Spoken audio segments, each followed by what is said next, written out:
Hey everyone, it's Mostly Casual Commander, where we try to keep our games fun without sacrificing our wins. I'm BK, and today's game of Commander features Jetmir, Nexus of Revels, Prosper Tomebound, Henzie, Toolbox Tori, and Anhelo, the Painter. Please subscribe to the channel if you haven't already, and check out our Patreon, link in the description.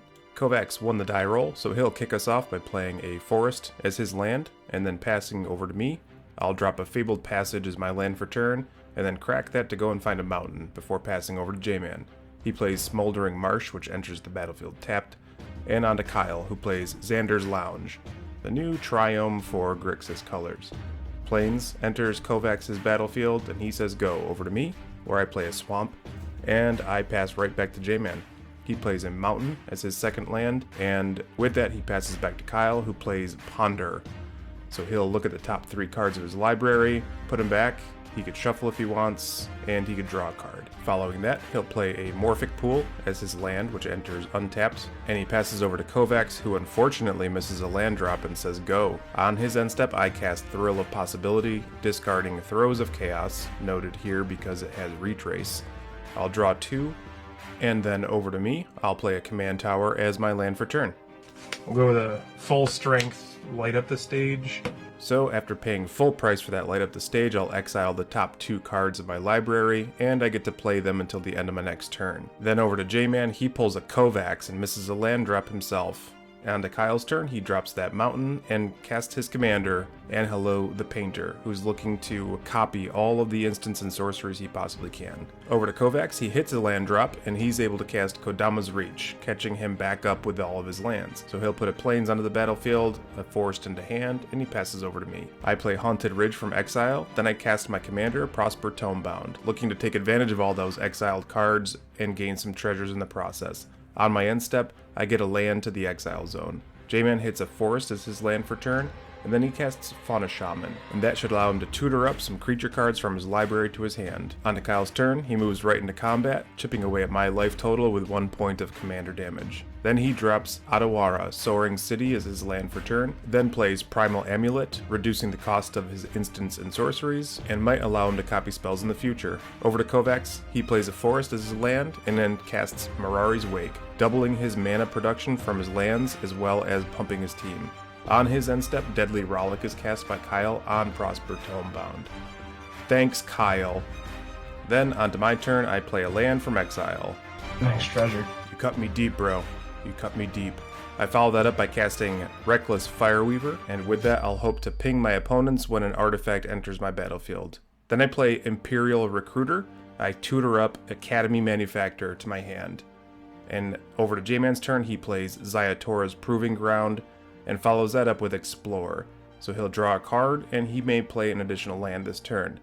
He draws a Twilight Mire and gets caught right back up with his lands. On to Kyle's turn, he'll cast Big Score at sorcery speed. This will trigger Primal Amulet, and also allow him to draw 2 cards, as well as make 2 treasure tokens. And with those treasures and his land, he'll cast Poppet Stitcher, effectively making him a 2/2 Decayed Zombie whenever he casts instants or sorceries. He plays City of Brass as a land for turn, and passes to Kovacs, who drops a forest, and then casts Anointed Procession. So he'll start doubling up on all of his token production, which is no big deal at all. Then he plays Commander Sphere, but my cat Meatball has a response.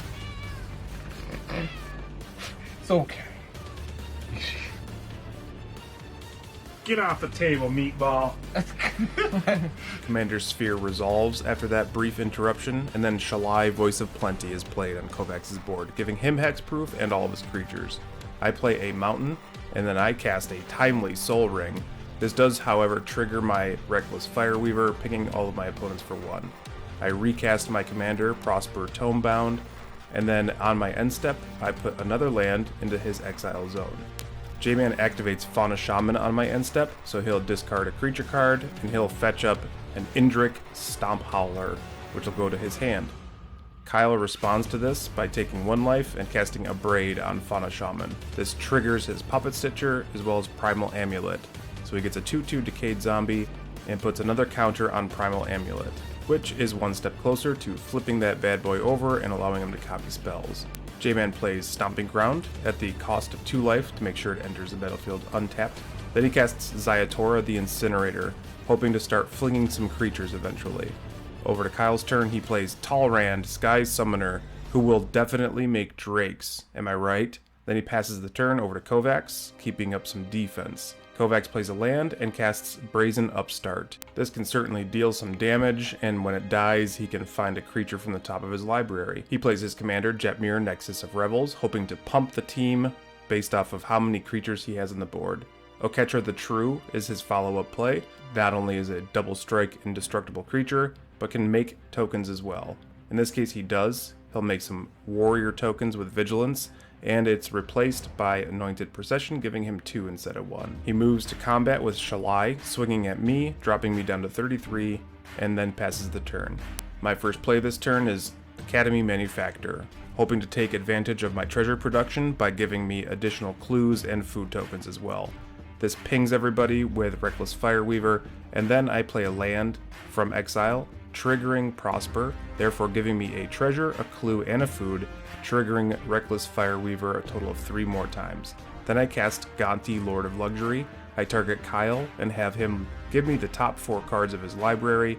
I could put 1 into Gonti's exile zone, and give the rest back to Kyle to put on the bottom of his library. I can cast that card so long as it remains exiled. On my end step, I find a Demonic Tutor to Prosper's exile.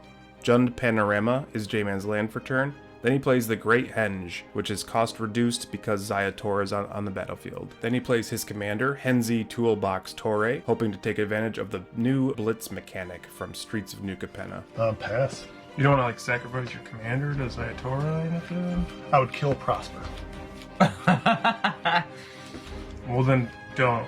The negotiations were short. On J-Man's end step, Kyle plays Snuff Out, which triggers like everything. Talrand, Puppet Stitcher, Primal Amulet, and he paid the additional Casualty 2 cost when he cast it. Kovacs responds by drawing a card off a Commander Sphere, and then Shalai and Academy Manufacturer get snuffed out, which is super rude for Academy Manufacturer. Not Shalai, but just Academy Manufacturer.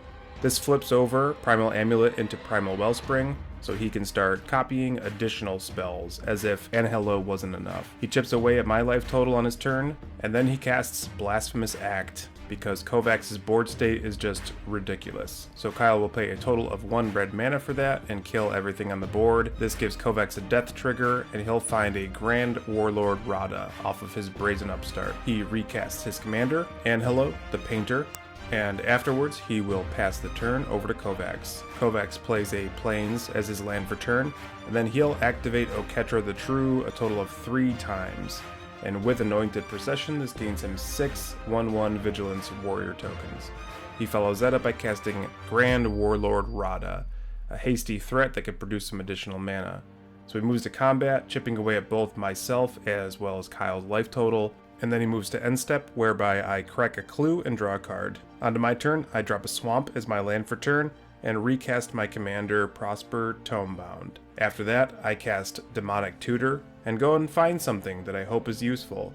This triggers Prosper, giving me an additional treasure token. To save time, I pass the turn while tutoring for my thing, but exile trigger will still happen from Prosper. In this case, it's an Outpost Siege. On J-Man's turn, he plays a land, and follows that up with Mr. Orfeo the Boulder, allowing him to double the power of a creature when it attacks. Then he recasts his commander, Henzie Toolbox Torre.